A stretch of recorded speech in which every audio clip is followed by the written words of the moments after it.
දේශපාලනයකට ආවා රජය විරුද්ධව කතා කරා මම දැන් නිකන් හිටියොත් එම මම බලාගෙන ඉන්නවා කවුරුහරි මට නඩුව තියනවා කියලා කෝල් කරලා කියනවාද කියලා හැබැයි ඒක තමයි අත්තට තමුන්නාසලාගේ හර්ථදාසිය තියෙනවා නම් එක දවසක් බහැලා ඔය සුනිල් වටකල මහත්තයා එක දවසක් බහැලා හිරේ ඇතුළ බලන්න වැඩි දෙයක් ඉල්ලන්නේ මම මගේ ડોක්ටර් වෙලා ඉන්නකොට තුන් දිනක් මට කතා කරා මගේ චෑම්බර් එක කතා කරලා කිව්වා ડોක්ටර්ට එන්න කියන්න කියලා මම හිතුවා මේ රෑ කවුරුහරි මට බලන්න ආවිල්ලා ඉන්නවා කියලා නෑ මේ ලෙට් දෙය තුන් දිනක් මරනවා කියලා මගේ මෙසර තුන් දිනක් මර 2026 සෙප්තැම්බර් මාස 26 වෙනිදා ඉඳන් ඔක්තෝබර් මාස 9 වෙනිදා ඒ දවස් 14ක් ඇතුලේ තුන් දිනක් මගෙන් ඉස්සරහ මරනවා එක්කෙනෙක් heart attack MI එකක් මම දන්නවා මම කිව්වා aspirin clopidogrel අටවස්.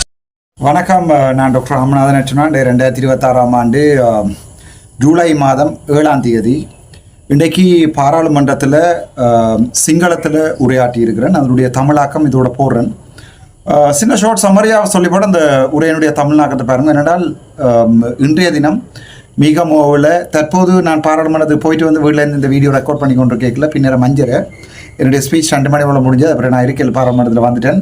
இதுவரைக்கும் 26 பேர் மோசம் போயிருக்கிறார்கள்னு சொல்லியிருக்கிறார்கள். அது ஒரு மிகப்பெரிய பிரச்சனை. ரெண்டாவது, இந்த சிறைக்குள்ள நான் ஒரு நாளில் 2 நாளில் 23 நாள் இந்த சிறைக்குள்ள இருந்திருக்கேன். இந்த வரைக்கும் டாக்டர் வாழைகளில் ஒரு போலீஸ் வழக்கு கூட இருந்தது கிடையாது. ஈவன் சிவில் வழக்குகளை கூட நான் விரும்பி ஏற்றுக்கொள்றையில் எப்படியாவது கதைச்சு சமாளித்து சமாதானமாக போய்கொண்டு இந்த பாடலில் வாழ்ந்த நான் இன்றைக்கி 30-40 வழக்குகள் இது வரைக்கும். ஆனால் எந்த வழக்கிலையும் இன்று வரைக்கும் குற்றவாளியாக நான் நிரூபிக்கப்படையில்லை. வழக்கை போட்டு வாயை அடைக்கலாம்னு நினைக்கிறார்களுக்கு இது ஒரு நல்ல உதாரணமாக இருக்கும்னு நினைக்கிறேன். என்னுடைய வழக்குகள் முழுக்க முடியவில்லை. இதுவரைக்கும் எந்த வழக்கிலையும் நான் குற்றவாளியாகப்படையில, நான் இந்த குற்றமும் செய்யலை. அவ்வளோதான் உண்மை. வழக்குகள் போடுறதால ஒருத்தனுடைய வாயை அடைக்க இல்லாது அது கனம் நீதிபதிமாக இருக்குது. அது நன்றாகவே தெரியும்.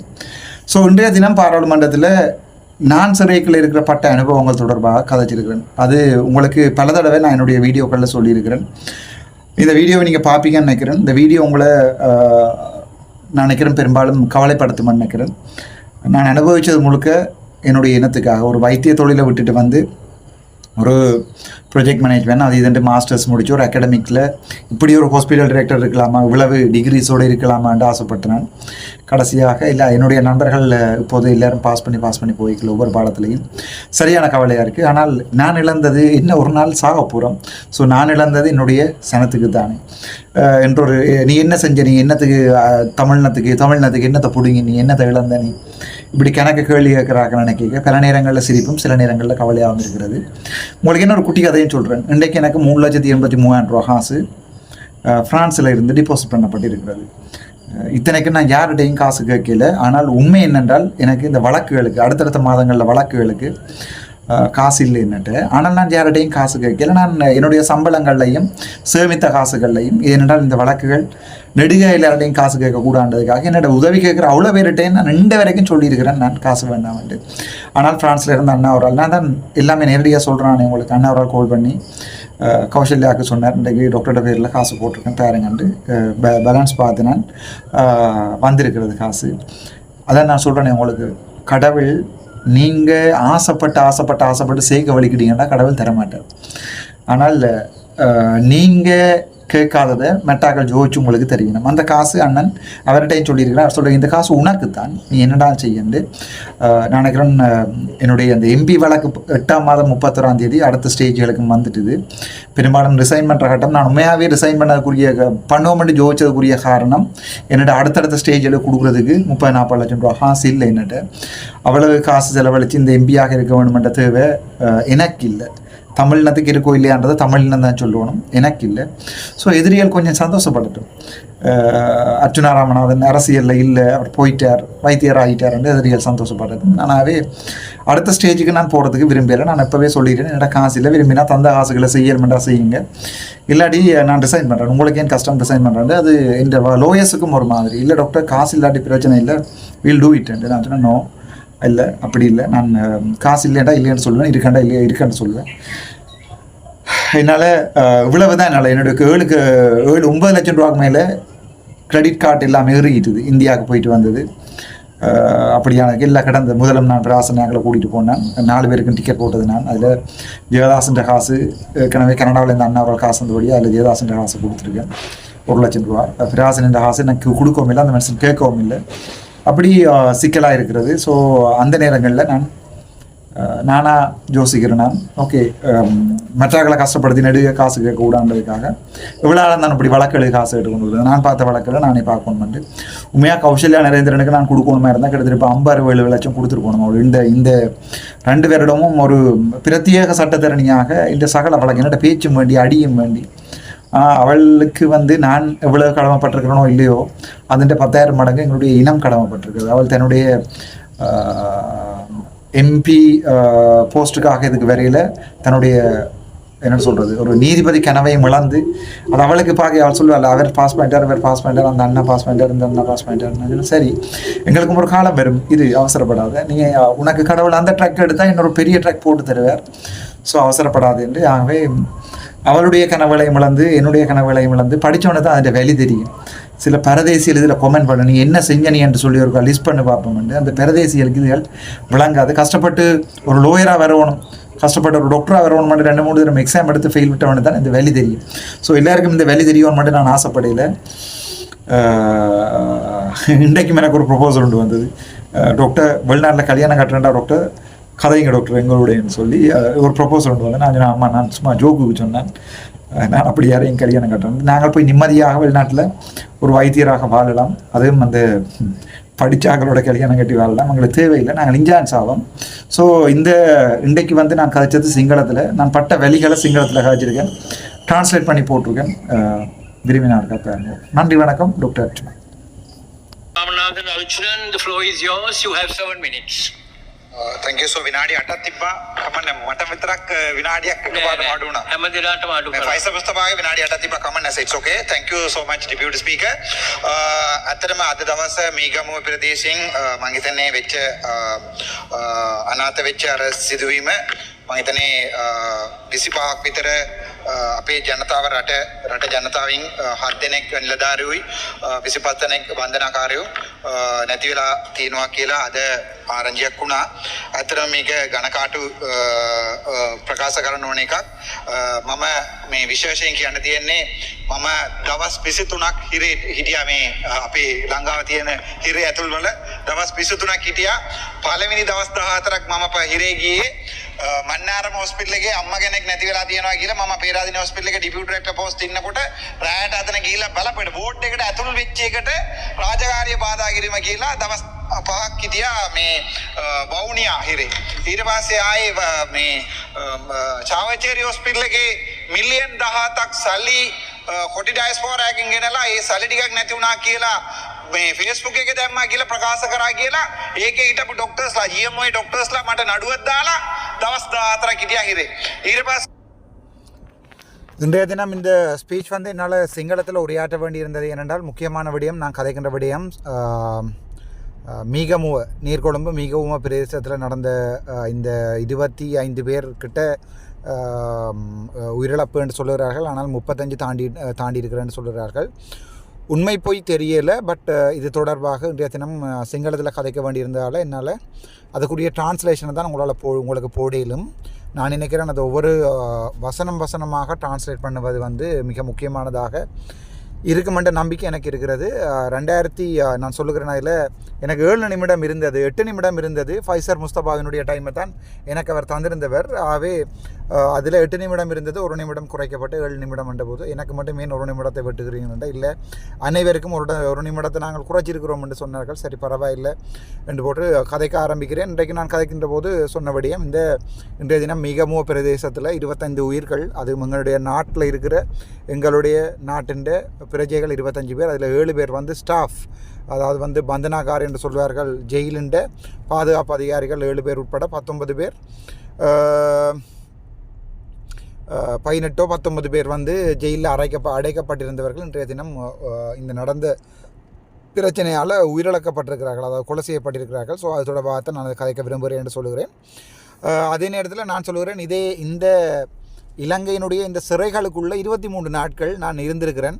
ஆகவே இந்த சிறைகள் தொடர்பாக கதைக்க அதிகூடிய தகுதி உள்ளால் நான் இந்த குற்றமே செய்யலை என்று நான் இன்று வரைக்கும் நம்பிக்கொண்டிருக்கின்ற என்ன நீங்கள் ஒரு வைத்தியராக 2016ஆம் ஆண்டுலேருந்து 2024ஆம் ஆண்டு வரைக்கும் 10 வருடங்களுக்கு மேலாக இந்த மருத்துவத்துறையில் 10 கூட மெடிக்கல் ஸ்டூடெண்ட்டாக 2006 இருந்து கிட்டத்தட்ட 20 வருடங்களாக இந்த மருத்துவத்துறையில் 2006 இருந்து மெடிக்கல் ஃபேக்கல்ட்டி டென்டல் ஃபேக்கல்ட்டி இப்படி இருந்த ஒருத்தனை ஒரு வழக்கு கூட வேண்டாத ஒருத்தனை இந்த சிறைக்கு வந்த பிறகு தான் 29 வழக்குகள் போடப்பட்டிருக்கிறது. முதலாவதாக நான் சிறையை கண்ணால் கண்டது இல்லை மாறி சொல்லிட்டேன் 15 நாட்கள் முதலாவதாக நான் சிறையை கண்ணால் கண்டது வந்து இந்த மன்னார் வைத்தியசாலையில் சிந்துஜாவினுடைய படுகொலை. அந்த படுகொலை தொடர்பாக நியாயம் கேட்க போன அடிப்படையில் பேராதன வைத்தியசாலைக்கு மாற்றப்பட்டிருந்த நேரம் சாவச்சேரி பிரச்சனை நடந்து பேராதன வைத்தியசாலைக்கு மாற்றப்பட்டிருந்த நேரம் நியாயம் கேட்க போன நேரங்களில் என்னை அவர்கள் வந்து அரச வேலைக்கு இடையூறு செய்தார் என்ற அடிப்படையில் எனக்கு அன்றைய தினம் வந்து அந்த 5 நாட்கள் சிறை முதலாக சனிக்கிழமை போய் புதன்கிழமை வரைக்கும் 5 நாட்கள் சிறை. அதன் பிறகு சாவச்சேரி ஆதார வைத்தியசாலையில் 17 மில்லியன் நன்கொடை இந்த சொல்ல போயிருந்தால் அது Thenmarachchi development fund TDFA Thenmarachchi development fund என்ற பேரில் காசுகள் சேகரிக்கப்பட்டு ஜாழ்ப்பாணத்துக்கு கொண்டு வரப்பட்டு அந்த காசுகள் களவாடப்பட்டது தொடர்பாக நான் பிரச்சனையை ஆரம்பித்த அந்த நாட்களில் GMOA வைத்தியர்கள் பல பேர் போட்டுக்கொண்ட வழக்குகள் காரணமாக 14 நாட்கள் ஜாழ்ப்பாண சிறையிலையும் இருந்திருக்கிறேன். ஆகவே எனக்கு இந்த சிறை தொடர்பான அனுபவங்களை என்னுடைய நாட்டு மக்களுக்கு சொல்கிறதுக்குரிய சகல உரிமையும் இருக்கிறது என்று சொல்லி என்னுடைய இந்த உரையை ஆரம்பித்திருக்கிறேன். මම ඉල්ලුවා මේ ආරක්ෂාව දෙන්න කියලා ආරක්ෂාව දෙන්න බෑ ඔබතුමාට අවියාවිය දෙන්න කිව්වා. කමක් නැහැ කියලා මමත් ඒක ඇදගෙන ගියා. අන්තිමට මේ මගේ වටේ ඉන්න මිනිසුන්ගේ මේ ගෝලේ ආවිල්ලා මට ගල් පාරක් විස කරා. එතකොට මම තුවක්කුව එළියට ගත්තා නඩුව දවස් 3ක් ඇතුලේ. ඉතලා බලන්න. அதுக்கப்புறம் 3வது சந்தர்ப்பம் நான் எனக்கு பாதுகாப்பை கேட்டபோது இவர்கள் பாதுகாப்பு தரையில் என்னை சுற்றி இருக்கிறவர்கள் வந்து என்ன கொலை செய்வேன் என்று சொல்லி ஏற்கனவே மல்லாக நீதிமன்றத்தில் வழக்கு நடந்து கொண்டு இருக்கிறது. கயேந்திரமார் பொன்னம்பலத்தை தான் சொல்கிறேன் நான். மற்ற தமிழரசு கட்சி இவர்களுடைய அடியாட்கள் பல பேர் வந்து எனக்கு அச்சுறுத்தல் விடுத்திருந்த நேரங்களில் ஏற்கனவே டக்ளஸோடு நடந்த பிரச்சனை காரணமாக அந்த காணி விடயத்தில் எனக்கு கல்லால் எறியக்கில் என்னை பாதுகாப்புக்காக அரசாங்கத்திடம் நான் பாதுகாப்பு கேட்டபோது பாதுகாப்பு தரவில்லை. அதற்கு பிறகு நான் என்னுடைய அந்த ஆயுதத்தை வெளியால் எடுத்த போது கொலை அச்சுறுத்தல் மிரட்டியதாக 5 நாட்கள் சிறைக்குள்ள அந்த விடயத்தையும் நான் ஞாபகப்படுத்துகிறேன் எங்களுடைய பிரதி සභානායකர் அவர்களுக்கு. ඉන්න කාලේ මම අද වෙනකල් නියෝග කතානායකතුමනි අවුරුදු 10 ඩොක්ටර් 2016 පාස් අවුට් 2024 වෙනකන් මම මේ මෙච්චර කාලෙන් එක නඩුවක්වත් මට තිබුණේ නැහැ. 2024 ඕගස්ට් මං හිරේ ගියා. ඊට පස්සේ දිගින් දිගටම මට දැන් නඩුව 29ක්. මම දැන් එක මේ කෝට්ස් එකවත් මම වර්ධිකාරයා වගේ අද වෙනකන් නම් කරලා නැහැ. හැබැයි හිතලා බලන්නකො මම මේ මීරිගම හින්දලා ඒ වෙඩි දෙමේ ඇතුළ මම මැරුණා කියන්නේ මගේ ගෙදර ඉන්න අයට කවුද වාකිම කියන්නේ? කවුද වාකිම කියන්නේ? මම දැන් දවස් 23ක් හිරේ ගියන් තියෙනවා. දැන් මට නඩුව හැමම ඉවත්ලා යනවා. ඉවත්ලා ගිහලා නඩුව නැති වුණාම මං අර දවස් 23 කාලේ හිරේ හිටිය කියන එකට කවුද වාකිම කියන්නේ? මම වරද කරා නම් ඒ දවස් 23ක් මං ගත කරන එක හරි. දැන් ඒක ගමන්නේ කියන්නකො මම ඔබතුමාට කියනවා ඔබතුමා කවදාවත් හිරේ ගිහිල්ලා නැතුවදී කරුණ. அப்போ நான் சொல்லுறேன் இதுவரைக்கும் போட்ட வழக்குகள் எல்லாமே தண்டபாட்டில் முடிவடைந்து தான் போயிருக்கொள்ளிய இன்று வரைக்கும் ஒரு வழக்கிலையும் நான் குற்றவாளியாக குற்றஞ்சாட்டப்பட்டு தீர்ப்பு வழங்கப்படையில. அப்படி இருக்கத்தக்கனே அந்த 23 நாட்கள் நான் சிறைகளில் இருக்கையில் இந்த மாதிரியான ஒரு அனர்த்தம் ஒன்று ஏற்பட்டிருந்து நான் அந்த சிறைகளில் செத்து போயிருந்தால் என்னுடைய குடும்பத்துக்கு யார் வந்து பொறுப்பு சொல்கிறது? ஸோ நான் எந்த வகையில் குற்றவாளியாக அந்த தண்டனைகளை அனுபவித்திருக்கிறேன்ன்றதை கடவுள் தான் அதுக்கு பதில் சொல்லணும். அது என்னுடைய மக்களுக்கு நான் வேண்டிக் கொண்டது. ஸோ நான் கௌரவ சபாநாயகர்களே நீங்களும் ஒரு வைத்தியர் என்று சொல்லி அவரை நோக்கி இந்த கேள்விகளை கேட்க ஆரம்பிக்கிறேன். කරලා එක දවසක් ගිහින් බලන්න. එච්චරයි මං ආණ්ඩුවට ඉල්ලන්නේ ඇමතිලාටයි මන්ත්‍රීලාටයි එක දවසක් ඔයගොල්ලෝ නයිට් ටුවර් එකක් අරගෙන ගිහිල්ලා හිරේ ඉඳලා බලන්න. ඔබතුමාලාට තේරෙයි හිරේ ඉන්න මිනිස්සු සත්තු මිනිස්සු නෙවෙයි කියලා. මම හිටපු මේ වවුනියාවේ. அப்போ நான் சொல்கிறேன் நீங்கள் மனச்சாட்சி இருக்கிற ஆக்கள் என்றால் உங்களுடைய பாராளுமன்ற உறுப்பினர்கள் ஒவ்வொரு நாள் அமைச்சர்கள் ஒரு நாள் போய் ஒரு சிறையில் இருந்து பாருங்க. அப்போ தான் தெரியும் உங்களுக்கு அந்த சிறையில் இருக்கிற வந்து மனிதர்கள் அல்ல விலங்குகள் மாதிரி தான் அந்த மனிதர்கள் வந்து நடத்தப்படுகிறார்கள். அந்த நிலைமைக்கு தான் நடத்தப்பட வேண்டிய தேவையும் இருக்கிறது. அப்படித்தான் நாங்கள் அங்கே வாழ்ந்து கொண்டு இருக்கிறோம். அங்கே இருக்கிற குற்றஞ்சாட்டப்பட்டவர்கள் கூட குற்றவாளிகளாக தண்டனை அனுபவித்து கொண்டிருக்கிறார்கள் என்று சொல்கிறேன்.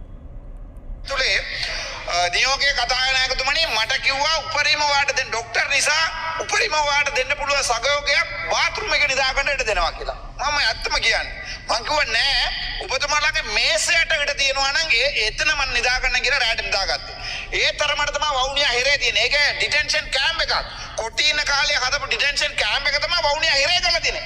මම දවස් 5ක් කිසි වරදක් කරන්නේ නැතුව අර නිලධාරියට මං ගෙල්ලුවා අනේ මේ පුළුවන් නම් ඔයාලා වාඩි වෙලා ඉන්න මේසේ යට මං නිදාගන්න කියලා නිදාගත්තා දවස් 4ක්. හැබැයි அப்போ நான் சொல்லுகிறேன் கௌரவ சபாநாயகர் அவர்களே, வவுனியாவில் நான் 5 நாட்கள் இருந்தேன். நான் உங்களுக்கு தெரியும், எந்த ஒரு குற்றமும் செய்யாமல் மன்னாரில் போயிருந்து கொண்டு சிந்துஜாவினுடைய கொலைக்கு நீதி கேட்க போய் 5 நாட்கள் நான் சிறையில் இருந்தேன். அதால் தான் என்னமோ கடவுளும் மக்களும் ஆட்சி இருந்து எனக்கு இந்த பாராளுமன்ற உறுப்பினர் பதவியை 3 மாதங்களில் தந்திருக்கிறார்கள். நான் மக்களுக்காக என்னுடைய சுகபோகங்களை எல்லாம் இழந்தபடியாக மக்கள் என்னை தூக்கி வைத்திருக்கிறார்கள். அவ்வளவுதான். நான் அந்த வவுனியா சிறைகளில் இருந்தபோது அங்கே அவர்கள் சொன்னால், நீங்கள் டாக்டர் என்றபடியாக உங்களுக்கு நாங்கள் செய்யக்கூடிய டாக்டர் மேக்ஸிமம் உதவி பாத்ரூமுக்குள்ளே நீங்கள் தனியாக போய் நித்திரோல்றால் பாத்ரூமுக்குள்ளே நித்திரோலுங்கோ, தனியாக டொய்லெட்டுக்குள்ளே பாத்ரூம்னு நீங்கள் நினைக்கிற உங்களோட வீட்டில் இருக்கிற ஹைஃபை பாத்ரூம் இல்லை நினச்சி பாருங்க, ஒரு சிறையினுடைய டொய்லெட் எப்படி இருக்குமெண்டு. அந்த டொய்லெட்டுக்குள்ளே நித்திரோல்றா நித்திரோலுங்க என்னடா கதவுல நித்திரோல்வார்கள், ஜன்னல்களில் தொங்கி நித்திரோல்வார்கள். அந்த நிலைமையில் தான் சிறை இருக்கிறது, நீங்கள் நினைக்கிற மாதிரி இல்லை. ஸோ நான் அவர்கள்ட்ட கேட்டேன், சிறைக்குள்ளே போய் எனக்கு என்ன செய்யலும் நீங்கள் கேட்க அவங்க சொன்னாங்க பாத்ரூமுக்குள்ளே படுக்க விடலாம்னு சொல்லி. நான் அவங்கள்ட்ட கேட்டேன், புண்ணியம் கிடைக்க மாட்டாப்பா நீங்கள் இருக்கிற எனக்கு இப்போ ஞாபகம் இருக்குது, வவுனியாவில் தம்பி ஒருத்தன் டாக்டர், எனக்கு உங்களை பேர் தெரியும் டாக்டர், நீங்கள் நான் என்னுடைய இருக்கிற கதிரேண்ட காலுக்கு கீழே நித்திர உள்ளுங்க டாக்டர்ண்டு, தன்னுடைய மேசைன்ற காலுக்கு கீழே தான் நான் நித்திர கொண்டேன் என்று சொல்லி சபாநாயகர் அவர்கள்ட்ட சொல்கிறேன். அதுதான் இலங்கையினுடைய சிறைக்குள்ளே இருக்கிற தற்போதைய இருக்கிற நிலைமை. මම අවුරුද්දක ડોක්ටර් විදියට වැඩ කරනවා. අවුරුදු 8ක් මේ සිංහල ප්‍රදේශයේ වැඩ කරලා තියෙනවා. එක නඩුවක්වත් නැහැ. දේශපාලනයකට ආවා, රජය විරුද්ධව කතා කරා. මම දැන් නිකන් හිටියොත් මම බලාගෙන ඉන්නවා කවුරුරි මට නඩුව තියනවා කියලා කෝල් කරලා කියනවාද කියලා. හැබැයි ඒක තමයි අත්තතේ තමුන්නාසලාගේ හර්ථදාසිය තියෙනවා නම් එක දවසක් බහැලා ඔය සුනිල් වටකල මහත්තයා එක දවසක් බහැලා හිරේ ඇතුළ බලන්න. වැඩි දෙයක් ඉල්ලන්නේ මම මගේ ડોක්ටර් වෙලා ඉන්නකොට 3 දෙනෙක් මට කතා කරා, මගේ චෑම්බරේ කතා කරලා කිව්වා ડોක්ටර්ට එන්න කියන්න කියලා. මම හිතුවා මේ රෑ කවුරුරි මට බලන්න ආවිල්ලා ඉන්නවා කියලා.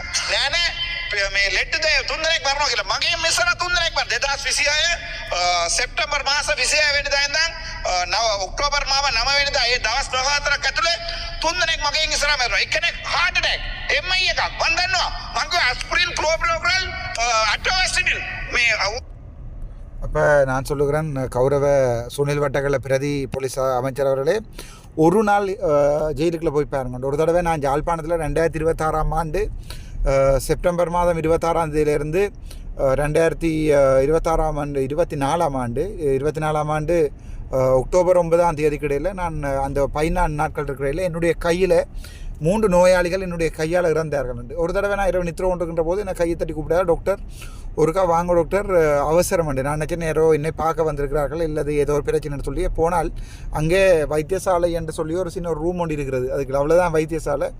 அதுக்குள்ளே